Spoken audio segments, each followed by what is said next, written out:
Bonjour, je vais vous présenter les abeilles Bebop. Donc c'est un espèce de petit robot en forme d'abeille qui se présente sur un support de 6 abeilles.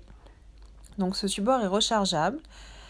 Le fonctionnement de l'abeille est très simple. Donc c'est un boîtier de commande assez enfantin. Donc vous avez le bouton on-off au verso et sur le dessus vous avez donc des flèches que vous programmez et vous appuyez sur Go pour avancer. Donc moi, comment j'ai découvert les abeilles Bebop, c'est qu'on les a eues l'année dernière à l'école et que c'était vraiment très populaire au niveau des... donc dès la classe de maternelle, donc je pense que toutes les classes ont fait le tour. Et puis là, pour le projet technologie, je me suis dit, bah vraiment, c'est le Bebop, on va voir ce que ça donne. Et effectivement, c'est vraiment très très simple à utiliser. C'est vraiment un jeu d'enfant. Donc l'enfant manipule, donc crée un parcours et il déplace son abeille, donc il fait en sorte que son abeille se déplace selon un code qu'il va faire au préalable. Donc l'abeille avance avec un petit bruit et puis dès qu'elle atteint son objectif, elle se met comme un peu à chanter. Puis l'enfant, en fait, ce que j'ai beaucoup aimé, c'est que l'enfant peut toujours soit ajouter un codage, soit recommencer à zéro et reprendre le codage ou reprendre le codage précédent. Donc comment ça se présente au niveau de l'achat? Vous pouvez l'acheter donc chez tous les fournisseurs de matériel scolaire ou les fournisseurs principaux. Donc vous pouvez également faire l'achat de tapis d'activité. Donc tapis d'activité, ce qui veut dire que c'est des tapis, par exemple pour la conscience phonologique, il y a des tapis avec des parcours, il y a des tapis qui sont vierges aussi, donc qui sont bien parce que vous pouvez aussi, l'élève peut travailler sur un parcours par lui-même.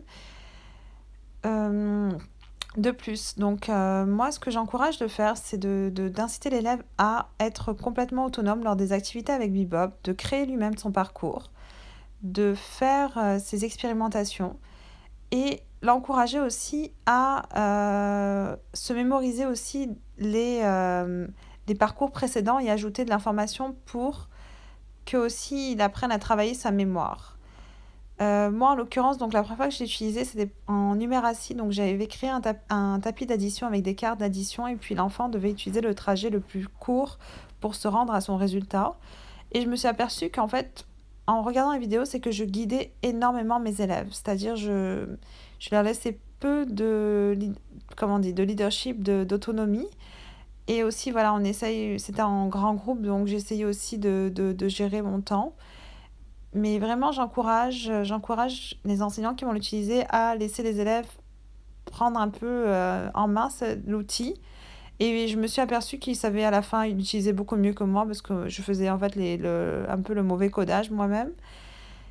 Aussi, ce que j'envisage de faire avec la Baby Bop dans le futur, c'est soit par exemple faire calculer un air parce que la Baby Bop en fait se déplace donc à des distances qui sont régulières. Et puis, bon, on sait que c'est 15 centimètres. Aussi, ce que j'aimerais faire aussi, c'est développer des activités pour les maternelles jardins. Donc, mes élèves développeraient des activités, donc soit de conscience phonologique, soit des activités de parcours pour les maternelles jardins parce qu'on est en jumelage avec une classe de maternelle jardin. Et définitivement, c'est un outil que je recommande en salle de classe parce que ça développe la pensée critique, ça développe la planification. Et je m'aperçois que les élèves qui justement maîtrisent bien, qui ont bien maîtrisé l'outil Bebop dès la première fois, sont ceux qui ont moins de lacunes au niveau scolaire, qui arrivent plus facilement à résoudre des problèmes, que ce soit mathématiques ou en écriture. Et je pense qu'en fait, en l'utilisant régulièrement, ça peut aider les élèves qui ont peut-être un peu plus de retard à apprendre non seulement à résoudre un problème, mais aussi à planifier une tâche d'apprentissage. Voilà, je vous remercie pour votre écoute et puis je vous souhaite une bonne journée.